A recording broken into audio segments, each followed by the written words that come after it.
പ്രിയപ്പെട്ട സഖാക്കളെ,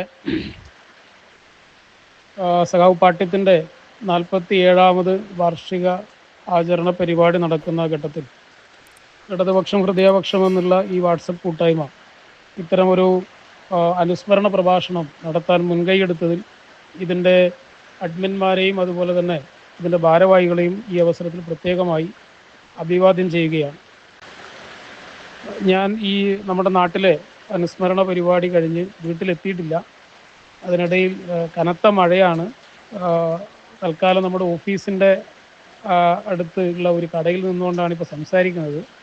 അതുകൊണ്ട് തന്നെ മഴ പെയ്യുന്നത് കൊണ്ട് നിങ്ങൾക്ക് ചില അസൗകര്യങ്ങൾ ഉണ്ടാവും ശബ്ദത്തിൽ എന്നുള്ളത് ഓർമ്മപ്പെടുത്തുകയാണ്. എല്ലാ സഖാക്കളും ക്ഷമിക്കണമെന്ന് ആമുഖമായി സൂചിപ്പിക്കട്ടെ. കോവിഡിന് ശേഷം ഒരുപക്ഷെ കുറേ കാലത്തിന് ശേഷമാണ് ഇത്തരത്തിലുള്ള ഒരു വാട്സപ്പ് കൂട്ടായ്മയിൽ അല്ലെങ്കിൽ ഇങ്ങനെ ഒരു പ്രഭാഷണ പരിപാടി പങ്കെടുക്കുന്നത്. നേരത്തെ നമ്മൾ കോവിഡ് കാലത്ത് ഇതുപോലുള്ള അനുസ്മരണ പരിപാടികളും മറ്റും ഇത്തരത്തിൽ വാട്സപ്പ് കൂട്ടായ്മയിലൂടെ സംഘടിപ്പിക്കാറുണ്ടായിരുന്നു. ദീർഘകാലത്തിന് ശേഷമാണ് ഇങ്ങനെ ഒരു പരിപാടി നടക്കുന്നത്. സ്വാഭാവികമായും ഈ കാലത്തും ഇതുപോലെ ഈ കൂട്ടായ്മ നിലനിർത്തി കൊണ്ടുപോകുന്നു എന്ന് പറയുന്നത് ഏറെ സന്തോഷകരമായിട്ടുള്ളതും അതോടൊപ്പം ആവേശകരമായിട്ടുള്ളൊരു അനുഭവം കൂടിയാണ്.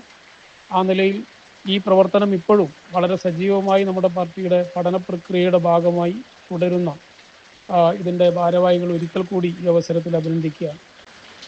പുതിയ കാലം അനിവാര്യമായ ഒട്ടേറെ ഉത്തരവാദിത്തങ്ങളാണ് കമ്മ്യൂണിസ്റ്റുകാർക്ക് നമ്മുടെ പാർട്ടി അനുഭാവികളായിട്ടുള്ള ആളുകൾക്ക് നൽകിക്കൊണ്ടിരിക്കുന്നത്. കാരണം അത്രയേറെ ആശങ്കാകരമായിട്ടുള്ള ഒരു കാലത്താണ് നാം ഓരോരുത്തരും ജീവിക്കുന്നത്. നമ്മുടെ പരിസരം നിരന്തരമായ പരിവർത്തനങ്ങൾക്ക് വിധേയപ്പെടുത്തുന്നതിന് വേണ്ടി ഭരണാധികാരികൾ അനുസ്യൂതം അവരുടെ പ്രവർത്തനങ്ങൾ മുന്നോട്ട് കൊണ്ടുപോകുന്ന ഒരു കാലത്ത് തീർച്ചയായും പ്രിയപ്പെട്ട സഖാക്കളെ, നമ്മുടെ പ്രവർത്തനം, നമ്മുടെ പോരാട്ടം കുറെ കൂടി ശക്തിപ്പെടുത്തി മുന്നോട്ട് പോവേണ്ടതിൻ്റെ അനിവാര്യതയാണ് പുതിയ കാലം നമ്മളെ ഓർമ്മപ്പെടുത്തിക്കൊണ്ടിരിക്കുന്നത്. ആ അർത്ഥത്തിൽ പുതിയ കാലത്തിനനുസരിച്ച് പോരാട്ടം മുന്നോട്ട് കൊണ്ടുപോകണമെങ്കിൽ സഖാവ് പാട്യത്തെ പോലുള്ള അനശ്വരരായ കമ്മ്യൂണിസ്റ്റ് പാർട്ടി നേതാക്കളുടെ ഉജ്ജ്വലങ്ങളായ അവരുടെ സമര പോരാട്ടങ്ങളെ നമ്മുടെ ജീവിതത്തിൻ്റെ ഭാഗമാക്കാനും നമ്മുടെ പോരാട്ടങ്ങൾക്ക് ഊർജ്ജമാക്കി മാറ്റാനും സാധിക്കേണ്ടതായിട്ടുണ്ട്. ഇവിടെ സ്വാഗത പ്രാസംഗികൻ വളരെ കൃത്യമായി എന്തായിരുന്നു സഖാവ് പാട്യം എന്നുള്ളത് ഓർമ്മപ്പെടുത്തിയിട്ടുണ്ട്. പുതിയ കാലത്ത് ഒരു പക്ഷേ നാം എല്ലാവരും അനുഭവിച്ചു കൊണ്ടിരിക്കുന്ന ഏറെ ബുദ്ധിമുട്ടുള്ളൊരു കാര്യം, പുതിയ കാലത്ത് ഇടതുപക്ഷത്തിനെതിരായി ഉയർന്നു വന്നുകൊണ്ടിരിക്കുന്ന ആരോപണങ്ങളെ നമുക്ക് ആശയപരമായി ചെറുക്കാൻ പലപ്പോഴും പ്രതിസന്ധികൾ ഉണ്ടാവുന്നു എന്നുള്ളതാണ്. കാരണം അത്രയേറെ നമ്മുടെ നാട്ടിൻപുറങ്ങളിൽ ഉയർന്നു വരുന്ന ചെറുതും വലുതുമായിട്ടുള്ള നമുക്കെതിരായിട്ടുള്ള ആക്രമണങ്ങൾ, അതിന് നേതൃത്വം കൊടുക്കുന്ന വലതുപക്ഷ മാധ്യമങ്ങൾ, അതിന് നേതൃത്വം കൊടുക്കുന്ന വാട്സപ്പ് യൂണിവേഴ്സിറ്റികളെ കേന്ദ്രീകരിച്ചുകൊണ്ടുള്ള വലതുപക്ഷത്തിൻ്റെ BJPയുടെ നേതൃത്വത്തിലുള്ള വലിയ നിലയിലുള്ള തെറ്റായ പ്രചരണങ്ങൾ, ഈ പ്രചരണങ്ങളെയെല്ലാം അതിജീവിച്ച് നമുക്ക് മുന്നോട്ട് പോകണമെങ്കിൽ നാം കൃത്യമായ ആശയവ്യക്തതയുള്ളവരായിരിക്കണം. പ്രിയപ്പെട്ടവരെ, സഖാവ് പാട്യത്തിൻ്റെ ഏറ്റവും പ്രധാനപ്പെട്ട പ്രത്യേകതകളിലൊന്ന് അദ്ദേഹം മാർക്സിസം ലെനിനിസത്തെക്കുറിച്ചുള്ള അഗാധമായ പാണ്ഡിത്യമുള്ള മനുഷ്യനായിരുന്നു എന്നുള്ളതാണ്. നമ്മുടെ തൊട്ടടുത്ത്, കതിരൂരിൻ്റെ തൊട്ടടുത്ത് താമസിച്ചിരുന്ന സഖാവ് പാട്യത്തെ ആ പ്രദേശത്തുകാർ എക്കാലത്തും ഓർത്തെടുക്കുന്നത് അദ്ദേഹം ഒരു അധ്യാപകൻ എന്നുള്ള നിലയിൽ എങ്ങനെയാണോ കുട്ടികളെ പഠിപ്പിക്കുന്നത്, ആ കുട്ടികളെ പഠിപ്പിക്കുന്നതിൽ കാണിക്കുന്ന അത്രയും ചാതുര്യത്തോടുകൂടി മാർക്സിസം ലെനിനിസം അക്കാലത്തെ പാർട്ടി സഖാക്കളിലേക്ക് എത്തിക്കുന്നതിന് വേണ്ടിയിട്ടുള്ള കൃത്യമായ പഠന പ്രക്രിയയുടെ ഭാഗമായി ഇടപെടുന്നു എന്നുള്ളതാണ്. പ്രിയപ്പെട്ടവരെ, നമ്മൾ ഈ കാലത്ത് 47ാമത് വാർഷികം ആചരിക്കുന്ന ഈ ഘട്ടത്തിൽ നാം ഓരോരുത്തരും ആഗ്രഹിക്കുന്നത് സഖാവ് പാട്യത്തെ പോലെ ഈ പുതിയ കാലത്തെ മുറിച്ചു കടക്കാൻ പാകത്തിൽ മാർക്സിസത്തെ ഏറ്റവും പ്രധാനപ്പെട്ട നമ്മുടെ ഒരു ആയുധമാക്കി രൂപപ്പെടുത്തുവാൻ, നമ്മളെ പഠിപ്പിക്കാൻ, ആ ആശയത്തിൻ്റെ പടിച്ചട്ടയണിയുവാൻ പാകത്തിൽ ഈ പുതിയ കാലത്ത് നമ്മളെ ഓരോരുത്തരെയും പരുവപ്പെടുത്തുക, അതിനു വേണ്ടിയുള്ള ഇടപെടൽ നടത്താൻ, പുതിയ തലമുറക്ക് ആവേശം ഉണ്ടാക്കാൻ ഇത്തരത്തിലുള്ള പുതിയ പാർട്ടി നേതൃത്വം നമുക്ക് അനിവാര്യമാണ് എന്നുള്ളതാണ്. നേതൃത്വത്തിൻ്റെ അനിവാര്യത ചൂണ്ടിക്കാണിക്കുന്ന ഈ കാലത്ത് സഖാവ് പാട്യത്തെ പോലുള്ള ആളുകളുടെ പഴയ കാലത്തെ ഓർമ്മകൾ നമുക്ക് ഊർജ്ജമായി മുന്നോട്ട് കൊണ്ടുപോകാൻ സാധിക്കേണ്ടതുണ്ട് എന്നുള്ളതാണ് സൂചിപ്പിക്കാനുള്ളത്. അതോടൊപ്പം തന്നെയാണ് നമ്മുടെ ലോകത്തെമ്പാടും ഇന്ന് നിലനിന്നുകൊണ്ടിരിക്കുന്ന ഏറ്റവും പ്രധാനപ്പെട്ട നിരവധിയായിട്ടുള്ള ആക്രമണങ്ങൾ ലോകത്തെമ്പാടും നടന്നുകൊണ്ടിരിക്കുകയാണ്. ഞങ്ങൾ കമ്മ്യൂണിസ്റ്റുകാരെ കുറിച്ച് എല്ലാ കാലത്തും പലരും പറഞ്ഞു വെക്കുന്നത് നിങ്ങൾക്കെന്താ ഈ നാട്ടിലെ കാര്യം പറയാൻ സമയമില്ല എന്നുള്ളതാണ്. നാട്ടിലെ കാര്യം പറയുന്നതോടൊപ്പം ഞങ്ങൾ ഈ സാർവദേശീയമായ പലതിനെക്കുറിച്ചും ചർച്ച ചെയ്യാറുണ്ട്. കാരണം ലോകത്തിൻ്റെ ഏതെങ്കിലും ഒരു മൂലയിൽ ഒരു മനുഷ്യന് വേദനിക്കുന്നുണ്ടെങ്കിൽ ആ വേദന എൻ്റേതു കൂടിയാണ് എന്ന് അവരൻ്റെ ശബ്ദത്തെ സംഗീതം പോലെയും അവൻ്റെ വേദന തൻ്റെ വേദനയുമായി കൊണ്ടു നടക്കുന്ന മനുഷ്യരുടെ പക്ഷത്ത് നിൽക്കുന്നവരാണ് കമ്മ്യൂണിസ്റ്റുകാർ എന്നുള്ളത് കൊണ്ട് തീർച്ചയായും പ്രിയപ്പെട്ടവരെ, ലോകത്ത് നിലനിൽക്കുന്ന ഈ പുതിയ കാലത്തെ അനുഭവങ്ങൾ കൂടി പങ്കുവെച്ചുകൊണ്ടല്ലാതെ സഖാവ് പാട്യത്തിൻ്റെ ഓർമ്മകൾ നമുക്ക് പുതുക്കാൻ വേണ്ടി കഴിയില്ല. കാരണം സഖാവ് പാട്യം നേരത്തെ സൂചിപ്പിച്ചതുപോലെ ഈ ചൈനീസ് ചാരൻ എന്ന് മുദ്രകുത്തി ജയിലിലടക്കപ്പെട്ട മനുഷ്യനായിരുന്നു. ഇന്ന് ഈ പുതിയ കാലത്ത് ചൈന ഉൾപ്പെടെയുള്ള ഈ ലോകത്തെമ്പാടും നിലനിൽക്കുന്ന സാമ്രാജ്യത്വ ശക്തികൾക്കെതിരായ പോരാട്ടത്തിൽ അണിനിരക്കുന്ന സോഷ്യലിസ്റ്റ് രാജ്യങ്ങളുടെ പ്രസക്തി അനുദിനം വർദ്ധിച്ചുകൊണ്ടിരിക്കുന്ന ഒരു കാലത്താണ് നാം ഈ അനുസ്മരണം നടത്തുന്നത്. നോക്കൂ, ഈ ലോകത്തെമ്പാടും മനുഷ്യരെ കൊന്നൊടുക്കുന്നതിന് വേണ്ടിയുള്ള, ആയുധ വ്യാപാരം നടത്തുന്നതിന് വേണ്ടിയുള്ള യുദ്ധവെറിയന്മാരായിട്ടുള്ള അമേരിക്കയുടെ നേതൃത്വത്തിലുള്ള ഇസ്രയേൽ ഉൾപ്പെടെയുള്ള രാജ്യങ്ങൾ അനുദിനം ഓരോ രാജ്യത്തിൻ്റെ മേലെയും തങ്ങളുടെ ആക്രമണം അനുസ്യൂതം തുടരുന്നൊരു കാലത്ത് പ്രിയപ്പെട്ടവരെ, ഒരു ബദലുണ്ടായിരുന്നെങ്കിലെന്ന്, ഇവരെ ചെറുത്തു തോൽപ്പിക്കാൻ കഴിയുന്ന ഒരു കൂട്ടായ്മ ഉണ്ടായിരുന്നെങ്കിലെന്ന് ഇന്ന് ലോകം ആഗ്രഹിച്ചു പോവുകയാണ്. 6 മാസക്കാലത്തിനിടയിൽ 52,000 മനുഷ്യരാണ് ഗാസയിൽ പിടഞ്ഞില്ലാതായത്. ആ 52,000 മനുഷ്യരിൽ 17,000 പേർ കുട്ടികളായിരുന്നു എന്നോർക്കുമ്പോൾ എത്രമാത്രം ഭീതിതമായ രീതിയിലാണ് ഒരു രാജ്യത്തെ ഇല്ലാതാക്കാൻ ഇസ്രയേലും അവരുടെ പിന്നിലും മുന്നിലും നിന്ന് നയിക്കുന്ന അമേരിക്കയും ചേർന്ന് നടത്തിക്കൊണ്ടിരിക്കുന്ന ഇടപെടലെന്ന് നമുക്ക് ഓർക്കാൻ വേണ്ടി കഴിയും. ഈ ഘട്ടത്തിൽ ഒരു പക്ഷേ പ്രിയപ്പെട്ടവരെ, സോവിയറ്റ് യൂണിയൻ ഉണ്ടായിരുന്നെങ്കിലെന്ന് ലോകം ആഗ്രഹിച്ചു പോകുന്ന ഒരു കാലമാണിത്. ലോകത്തെ മനുഷ്യക്കുരുതിയുടെ ഈ കാലത്ത് സോവിയറ്റ് യൂണിയൻ ഉണ്ടായിരുന്നെങ്കിലെന്ന് ആഗ്രഹിച്ചു പോകുന്ന ഒരു കാലത്ത്, ചൈന ഉൾപ്പെടെയുള്ള രാജ്യങ്ങൾ നടത്തിക്കൊണ്ടിരിക്കുന്ന ചെറുത്തുനിൽപ്പിൻ്റെ കാലത്ത് പ്രിയപ്പെട്ടവരെ, ലോകത്തെമ്പാടുമുള്ള മനുഷ്യർ ഒരു ബദൽ ആഗ്രഹിക്കുന്നുണ്ട്. ആ ബദലിന് തീർച്ചയായും ഈ പുതിയ കാലം അനിവാര്യമായ ആ ബദലിൻ്റെ കാലത്ത് സഖാവ് പാട്യത്തിൻ്റെ ഓർമ്മകൾ നമുക്ക് ഏറെ ആവേശകരമായി മാറുകയാണ്. കാരണം ഈ പുതിയ കാലം സാമ്രാജ്യത്വ ശക്തികൾക്കെതിരായിട്ടുള്ള ബദലുകൾ ഉയർന്നു വരുന്നു എന്നുള്ളത് ഏറെ സന്തോഷകരമായിട്ടുള്ള ഒരു കാര്യം കൂടിയാണ്. ലോകത്തെമ്പാടുമുള്ള മനുഷ്യർക്ക് ഏറെ ആവേശമുണ്ടാക്കിയ ഒരു അനുഭവമാണ് കഴിഞ്ഞ ദിവസം ഉണ്ടായിട്ടുള്ളത്. യു എന്നിൻ്റെ ഭാഗമായിട്ടുള്ള പ്രഭാഷണം നടക്കുന്ന ഘട്ടത്തിൽ പ്രിയപ്പെട്ടവരെ, ഇസ്രയേലിൻ്റെ പ്രധാനമന്ത്രി നെതന്യാഹുവിനെതിരായിട്ട് കൂക്കുവിളികളോടുകൂടി ഈ ലോകത്തെമ്പാടുമുള്ള മനുഷ്യരെ പ്രതിനിധാനം ചെയ്തുകൊണ്ട് തങ്ങൾ ഇതിനോടൊപ്പം ചേർന്ന് നിൽക്കില്ലെന്ന് പ്രഖ്യാപിച്ച് ഒട്ടേറെ ആളുകൾ ആ ഹാളിൽ നിന്ന് ഇറങ്ങിപ്പോകുന്ന കാഴ്ച നമ്മൾ കണ്ടു. പക്ഷേ ആ ഹാളിൽ നിന്ന് ഇറങ്ങിപ്പോകുമ്പോൾ പോലും ഇന്ത്യ എന്ന് പറയുന്ന മഹാരാജ്യത്തിൻ്റെ, ഞാനും നിങ്ങളും ജീവിക്കുന്ന മഹാരാജ്യത്തിൻ്റെ പ്രധാനമന്ത്രി, ഈ രാജ്യത്തിൻ്റെ ഭരണ നേതൃത്വം ഇപ്പോഴും നെതന്യാഹുവിനൊപ്പമാണ് എന്നുള്ളത് നാം കാണേണ്ടതുണ്ട്. ഇതുകൂടി കണ്ടുകൊണ്ട് തന്നെയാണ് ഇടതുപക്ഷം ഈ 3ാമത് ലോക്സഭാ തെരഞ്ഞെടുപ്പിൽ, ഈ 3ാമതും മോഡി അധികാരത്തിലേക്ക് വരുന്ന തെരഞ്ഞെടുപ്പിൽ ഞങ്ങൾ ഉറക്കെ പറഞ്ഞത്, ഈ ഭരണ സംവിധാനം ഈ രാജ്യം ഇക്കാലം അത്രയും ഉയർത്തിപ്പിടിച്ചിരുന്ന ചേരിചേരാ നയത്തിന്, ഈ രാജ്യം ഇക്കാലം അത്രയും ഉയർത്തിപ്പിടിച്ചിരുന്ന സോഷ്യലിസ്റ്റ് നയത്തിന് എതിരായ നിലപാടാണ് സ്വീകരിക്കാൻ വേണ്ടി പോവുക. അതുകൊണ്ട് പ്രിയപ്പെട്ട ജനാധിപത്യ വിശ്വാസികളെ, ഇവർ നടത്തുന്ന ഇടപെടലുകൾക്കെതിരായിട്ടുള്ള ഏറ്റവും പ്രധാനപ്പെട്ട ചെറുത്തുനിൽപ്പ് അനിവാര്യമാണ് എന്ന് ഓർമ്മപ്പെടുത്തിക്കൊണ്ടാണ് ഞങ്ങൾ ആ തെരഞ്ഞെടുപ്പിനെ നേരിട്ടത്. പക്ഷെ ദൗർഭാഗ്യകരമായ സംഭവം നമുക്കെല്ലാവർക്കും അറിയാം. ഭരണത്തിലേക്ക് വീണ്ടും മോഡി അധികാരത്തിലേക്ക് വന്നു. നാം സൂചിപ്പിച്ചത് അക്ഷരാർത്ഥത്തിൽ ശരിവെക്കും വിധമുള്ള അനുഭവമാണ് കഴിഞ്ഞ കുറച്ച് കാലമായി കണ്ടുകൊണ്ടിരിക്കുന്നത്. അങ്ങേയറ്റം സാമ്രാജ്യത്വ വിധേയമുള്ള ഒരു രാജ്യമായി ഇന്ത്യ മാറിയിരിക്കുന്നു. അമേരിക്കയുടെ മുൻപിൽ മുട്ടിലിഴയുക എന്നുള്ളത് മാത്രമല്ല, അവരുടെ പാദസേവകരായി, ചെരുപ്പ് നക്കുന്നവരായി ഇന്ത്യ മഹാരാജ്യത്തെ കൊണ്ടുചെന്ന് എത്തിക്കുന്ന നിലയിലേക്ക് മോഡി ഭരണം മാറിക്കഴിഞ്ഞിരിക്കുകയാണ്. ഈ രാജ്യത്ത് കഴിഞ്ഞ തെരഞ്ഞെടുപ്പ് കാലത്ത് ഞാനും നിങ്ങളും ഉൾപ്പെടെയുള്ളവർ ഉയർത്തിപ്പിടിച്ച മുദ്രാവാക്യങ്ങളുടെ ഏറ്റവും വലിയ പ്രത്യേകത, ഏറ്റവും പ്രധാനപ്പെട്ട മുദ്രാവാക്യം മതനിരപേക്ഷതയുടെ മുദ്രാവാക്യമായിരുന്നു. ഇവരാണ് അധികാരത്തിലേക്ക് വരുന്നതെങ്കിൽ പ്രിയപ്പെട്ടവരെ, ഈ രാജ്യത്തെ ഹിന്ദുരാഷ്ട്രമാക്കുന്നതിന് വേണ്ടിയുള്ള തങ്ങളുടെ ഏറ്റവും പ്രഖ്യാപിതമായ നയങ്ങൾ നടപ്പിലാക്കുന്നതിന് വേണ്ടിയിട്ടുള്ള ഇടപെടലുകളായിരിക്കും ഇവർ മുന്നോട്ടേക്ക് വെക്കുക എന്ന് നമ്മൾ ചൂണ്ടിക്കാണിച്ചിരുന്നു. അത് കഴിഞ്ഞ 2 മോഡി സർക്കാരിൻ്റെ കാലത്തുള്ളതിനേക്കാൾ കുറെ കൂടി വേഗതയിലാണ് നടപ്പിലാക്കപ്പെടുന്നത് എന്ന് നമ്മൾ കാണുകയാണ്. എല്ലാ തലങ്ങളെയും അവർ പിടിച്ചടക്കി കഴിഞ്ഞിരിക്കുന്നു. എല്ലാ ഭരണ സംവിധാനങ്ങളെയും അവർ തങ്ങളുടെ വരുതിയിലാക്കി കഴിഞ്ഞിരിക്കുന്നു.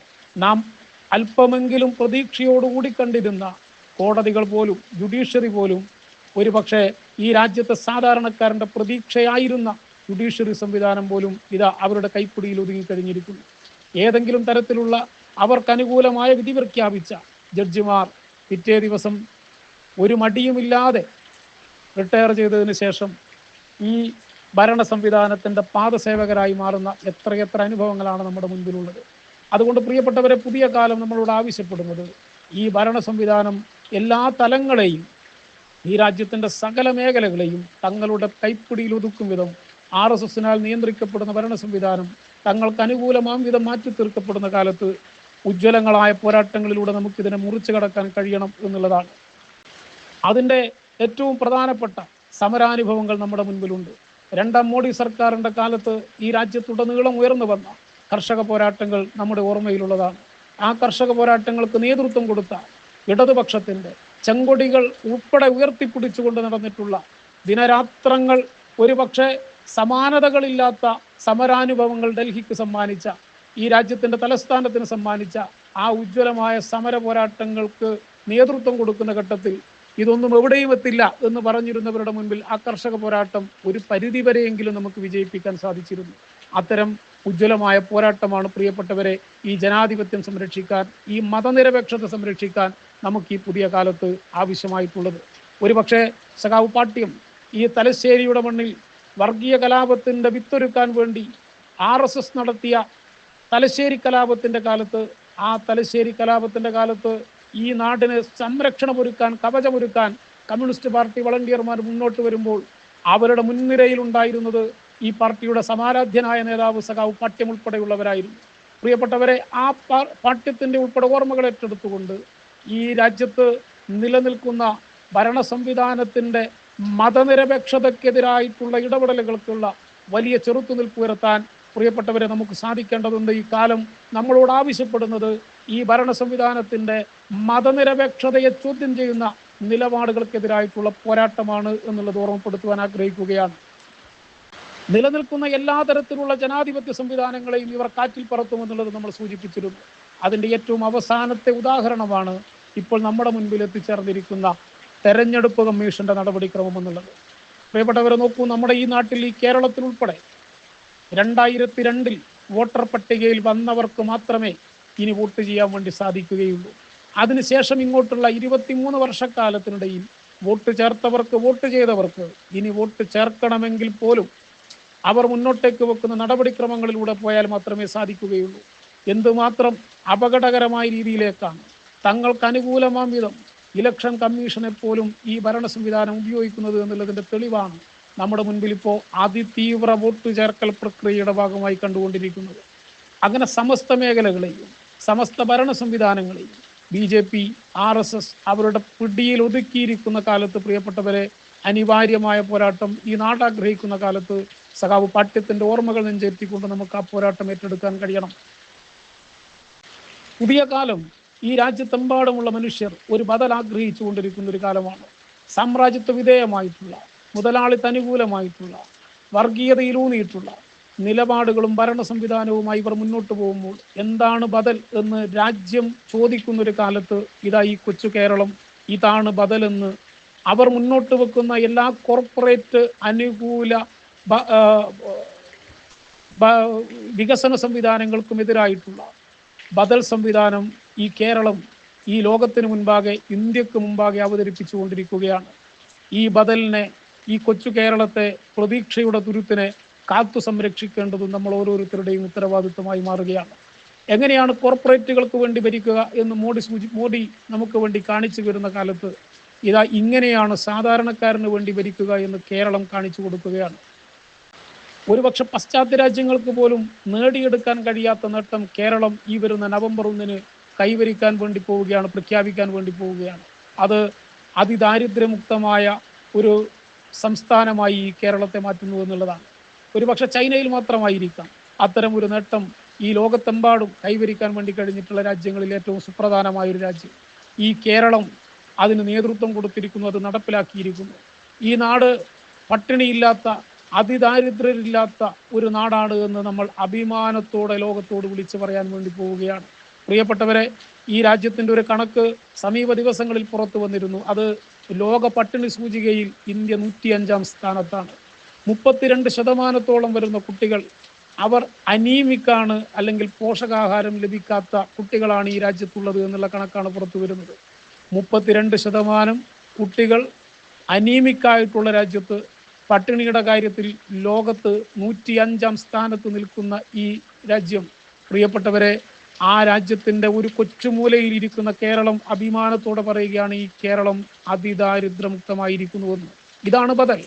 നിങ്ങൾ അദാനിക്കും അംബാനിക്കും അമേരിക്കക്കും വേണ്ടി ഭരിക്കുന്ന കാലത്ത് ഈ നാട്ടിലെ പട്ടിണിപ്പാവങ്ങൾക്ക് വേണ്ടി ഭരിച്ചുകൊണ്ടേയിരിക്കുന്നു. ബദലുകൾ, ഏറ്റവും സുപ്രധാനമായ പ്രതിരോധത്തിന്റെ ബദലുകൾ ഈ കേരളത്തിനകത്ത് ഉയർത്തിക്കൊണ്ടുവരികയാണ്.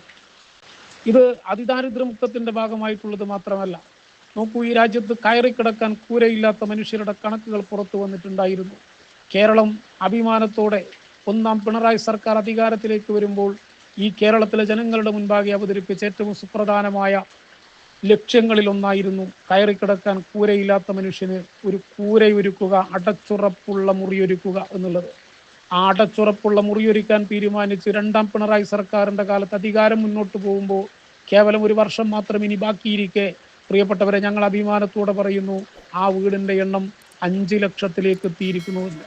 ഈ ഭരണം പൂർത്തിയാവുമ്പോൾ, ഈ കാലാവധി പൂർത്തിയാവുമ്പോൾ, നമ്മൾ മുന്നോട്ടേക്ക് വെച്ചിട്ടുള്ള 900-ഓളം വരുന്ന നമ്മുടെ പ്രകടന പത്രികയിലെ ഓരോ കാര്യങ്ങളും പൂർത്തീകരിച്ച് മുന്നോട്ട് പോകുമ്പോൾ അതിൽ തലയെടുപ്പോടെ നിൽക്കുന്നത് 5 ലക്ഷത്തോളം വരുന്ന മനുഷ്യരുടെ കുടുംബങ്ങൾക്ക്, അവർക്ക് ആദിയില്ലാതെ വേവലില്ലാതെ മറ്റ് ഭയാശങ്കകളൊന്നുമില്ലാതെ കയറിക്കിടക്കാൻ കഴിയുന്ന അടച്ചുറപ്പുള്ള ഒരു കൂര നമുക്ക് ഒരുക്കി കൊടുക്കാൻ കഴിഞ്ഞിരിക്കുന്നുവെന്നാണ്. നോക്കൂ, 4 ലക്ഷം രൂപ വീടെടുക്കാനും 2 ലക്ഷം രൂപ സ്ഥലമെടുക്കാനും കൊടുക്കുന്ന മറ്റേത് സംസ്ഥാനമുണ്ട് ഈ രാജ്യത്ത് ചൂണ്ടിക്കാണിക്കാൻ? കേന്ദ്ര സർക്കാർ കൊടുക്കുന്ന 75,000-വും 1 ലക്ഷവും കൊണ്ട് എവിടെ വീടെടുക്കാൻ വേണ്ടി കഴിയും? രാജ്യത്തെമ്പാടുമുള്ള മനുഷ്യർ, കയറിക്കിടക്കാൻ കൂരയില്ലാത്ത മനുഷ്യരുടെ മുൻപിൽ പ്രതീക്ഷയുടെ ബദലായി, മോഡലായി ഈ കേരളം തലയെടുപ്പോടുകൂടി നിൽക്കുകയാണ്. ഇന്ന് ആരോഗ്യരംഗത്തെ വളരെ ചെറിയ പ്രശ്നങ്ങളെ ഉയർത്തിക്കൊണ്ടുവന്ന് അതിനെതിരായി ഈ രാജ്യത്ത് നിലനിൽക്കുന്ന, ഈ കേരളത്തിൽ നിലനിൽക്കുന്ന ഇടതുപക്ഷത്തിന് അനുകൂലമായ നയങ്ങളെ, നിലപാടുകളെ തെറ്റിദ്ധരിപ്പിക്കുന്നതിന് വേണ്ടി ആരോഗ്യരംഗത്തെ വളരെ ബോധപൂർവം മാധ്യമങ്ങൾ ഉൾപ്പെടെ തെറ്റിദ്ധരിപ്പിക്കാൻ വേണ്ടി ശ്രമിക്കുന്ന കാലത്ത് എന്താണ് കേരളത്തിൻ്റെ ആരോഗ്യ ബദൽ എന്നുള്ളത് നമ്മൾ കണ്ടുകൊണ്ടിരിക്കുകയാണ്. ഒരുപക്ഷെ ലോകത്ത് അമീബിക് മസ്തിഷ്ക ജ്വരത്തിൻ്റെ മോർട്ടാലിറ്റി റേറ്റ് എത്രയാണ് എന്നുള്ളത് പ്രിയപ്പെട്ട സഖാക്കളെ നിങ്ങൾക്ക് ഗൂഗിളിൽ സെർച്ച് ചെയ്താൽ മനസ്സിലാകും. ഈ കേരളത്തിൽ അമീബിക് മസ്തിഷ്ക ജ്വരം വന്നവർ എത്രയോ പേർ ആശുപത്രിയിൽ നിന്ന് സുഖം പ്രാപിച്ച് വീടുകളിലേക്ക് പോയി. പക്ഷെ ദൗർഭാഗ്യവശാൽ ചിലരെങ്കിലും മരണപ്പെട്ടിട്ടുണ്ട്. മരണപ്പെട്ടവരുടെ എണ്ണമെടുക്കുന്നതിന് പകരം ഈ കേരളത്തിലെ ആരോഗ്യരംഗം എത്രത്തോളം മാറിയിരിക്കുന്നു എന്നുള്ളതിൻ്റെ ഏറ്റവും പ്രധാനപ്പെട്ട തെളിവാണ് പാശ്ചാത്യ രാജ്യങ്ങളിൽ പോലും ഇന്നും നേടിയെടുക്കാൻ കഴിയാത്ത നേട്ടം, ഞാൻ നേരത്തെ പറഞ്ഞ മോർട്ടാലിറ്റി റേറ്റ്. ഈ കേരളത്തിനകത്ത് എങ്ങനെയാണ് നമുക്കതിന് മാറ്റമുണ്ടാക്കാൻ വേണ്ടി കഴിയുന്നത്? ഇതുൾപ്പെടെ എൻ്റെയും നിങ്ങളുടെയും എല്ലാം നാട്ടിലെ സാധാരണ പ്രാഥമികാരോഗ്യ കേന്ദ്രങ്ങൾ കുടുംബാരോഗ്യ കേന്ദ്രങ്ങളായി മാറിയ, അവിടങ്ങളിൽ വൈകുന്നേരം വരെ OP സംവിധാനം ഒരുക്കാൻ വേണ്ടി കഴിഞ്ഞ മറ്റേതെങ്കിലും ഒരു സംസ്ഥാനം കേരളത്തിന് പുറത്ത് നമുക്ക് ഇതുപോലെ കാണിക്കാൻ വേണ്ടി പറ്റില്ല. 1-2 കിലോമീറ്റർ ചുറ്റളവിൽ ഒരു പൊതുജനാരോഗ്യ കേന്ദ്രം ഇന്ന് കേരളത്തിലേതുപോലെ ചൂണ്ടിക്കാണിക്കാൻ കഴിയുന്ന മറ്റതിവിടെയുണ്ട്. അതുകൊണ്ട് പ്രിയപ്പെട്ടവരെ, ആരോഗ്യരംഗത്ത് നാം മാറിയിരിക്കുന്നു. ഇന്ത്യയിലെ ഏറ്റവും മികച്ച ആരോഗ്യ പരിപാലന കേന്ദ്രം അത് ഈ കേരള സംസ്ഥാനമാണ് എന്ന് കേന്ദ്ര സർക്കാരിന് പോലും അടയാളപ്പെടുത്തേണ്ടി വന്ന കാലത്ത് ആരോഗ്യരംഗത്തെ മാതൃക ഈ രാജ്യം ആഗ്രഹിക്കുകയാണ്, ഇതുപോലൊരു ബദൽ എന്നുള്ളത്. നമ്മുടെ വിദ്യാലയങ്ങൾ ഇന്ന് ലോകത്തോട് മത്സരിക്കുന്ന വിദ്യാലയങ്ങളായി മാറിയിരിക്കുന്നു. വളരെ ചെറിയ ചില പ്രശ്നങ്ങൾ ഉയർത്തിക്കാട്ടി വിദ്യാഭ്യാസ രംഗത്തെ തെറ്റായ നിലയിലേക്ക് കൊണ്ടുപോകാൻ ശ്രമിക്കുന്നവരുടെ മുൻപിൽ ഇതാ ഉന്നത വിദ്യാഭ്യാസവും ഏറ്റവും താഴെത്തട്ടിലുള്ള അടിസ്ഥാന വിദ്യാഭ്യാസത്തിൻ്റെ ഭാഗമായി നിലനിൽക്കുന്ന പ്രൈമറി സ്കൂളുകൾ പോലും ഇന്ന് ലോകോത്തര നിലവാരത്തിലേക്ക് മാറുകയാണ്.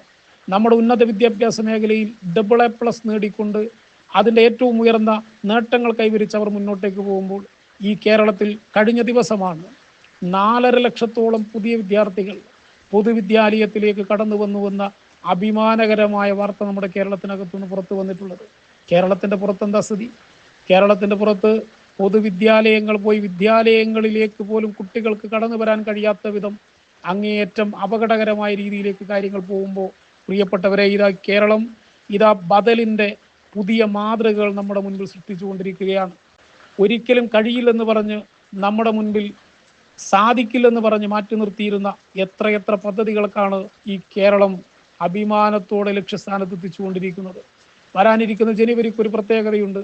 ആ ജനുവരിയുടെ പ്രത്യേകത കേരളത്തിലെ ഒരിക്കലും നടക്കില്ലെന്ന് പറഞ്ഞ് UDF മാറ്റിവെച്ച, BJP പരിഹസിച്ച നാഷണൽ ഹൈവേ അത് ഈ കേരളത്തിന് വേണ്ടി തുറന്നു കൊടുക്കും. ഒരുപക്ഷെ 100% പൂർത്തീകരിക്കപ്പെടുന്നില്ല എങ്കിൽ പോലും 450 കിലോമീറ്റർ പൂർണ്ണമായും സജ്ജമായെന്ന് കഴിഞ്ഞ ദിവസം നമ്മുടെ ബഹുമാനപ്പെട്ട റിയാസ് മിനിസ്റ്റർ സൂചിപ്പിക്കുമ്പോൾ നമുക്കൊരു ഉറപ്പുണ്ട്, നമുക്കൊരു ധൈര്യമുണ്ട്. അത് ജനുവരി ആവുമ്പോഴേക്കും എത്രത്തോളം വർദ്ധിപ്പിക്കാൻ പറ്റുമെന്നുള്ളത്. ആ നിലയിൽ കഴിയില്ലെന്ന് പറഞ്ഞ് മാറ്റിവെച്ച നാഷണൽ ഹൈവേ നമ്മൾ പൂർത്തീകരിക്കുന്നു. ഗെയിൽ പൈപ്പ് ലൈൻ നമ്മൾ പൂർത്തീകരിക്കുന്നു. തിരുവനന്തപുരത്ത് ഏറ്റവും സുപ്രധാനമായിട്ടുള്ള നമ്മുടെ കപ്പൽ തുറമുഖം ഇവിടെ പ്രവർത്തന സജ്ജമായിരിക്കുന്നു. വിഴിഞ്ഞം തുറമുഖം പ്രവർത്തന സജ്ജമായിരിക്കുന്നു. ഇങ്ങനെ എത്രയെത്ര നേട്ടങ്ങളാണ് നമുക്ക് ഈ നാടിന് വേണ്ടി, നാടിൻ്റെ മുൻപാകെ, ലോകത്തിന് മുൻപാകെ അവതരിപ്പിക്കാൻ വേണ്ടി കഴിയുന്നത്. ഈ നിലയിൽ സുപ്രധാനമായ ഭരണ സംവിധാനങ്ങളുടെ നേട്ടങ്ങളുടെ പട്ടിക ഒട്ടേറെ നമുക്കിനിയും പറയാനുണ്ട്.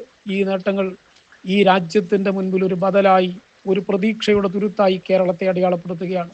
അതുകൊണ്ട് പ്രിയപ്പെട്ടവരെ, മതനിരപേക്ഷതയ്ക്കും ജനാധിപത്യത്തിനും വേണ്ടിയിട്ടുള്ള പോരാട്ടത്തോടൊപ്പം ഈ കേരളത്തെ സംരക്ഷിക്കുന്നതിന് വേണ്ടിയുള്ള പോരാട്ടവും നമുക്ക് കൂട്ടായി ഏറ്റെടുക്കേണ്ടതുണ്ട്. കാരണം ഈ കേരളത്തെ തകർക്കുന്നതിന് വേണ്ടിയുള്ള പരിശ്രമമാണ് കോൺഗ്രസ്, BJP ഒരേ സമയം ഏറ്റെടുത്തുകൊണ്ടിരിക്കുന്നത്. ഇന്ന് നിങ്ങളെല്ലാവരും കേട്ടുകൊണ്ടിരിക്കുന്ന ഒരു വാർത്ത എയിംസിനെ കുറിച്ചാണ്.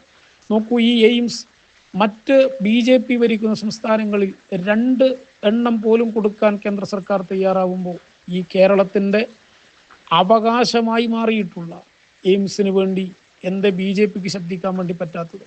BJPക്കാർ തമ്മിലടിക്കുന്ന കാലത്ത് അവിടെ വേണം, ഇവിടെ വേണം, ഞാൻ പറഞ്ഞിടത്ത് വേണമെന്ന് വാശി പിടിക്കുമ്പോൾ കേരളം, കോഴിക്കോട് സർക്കാർ സ്ഥലം കേന്ദ്ര സർക്കാരിൻ്റെ മുൻപാകെ അവതരിപ്പിച്ചിട്ട് മാസങ്ങളായി.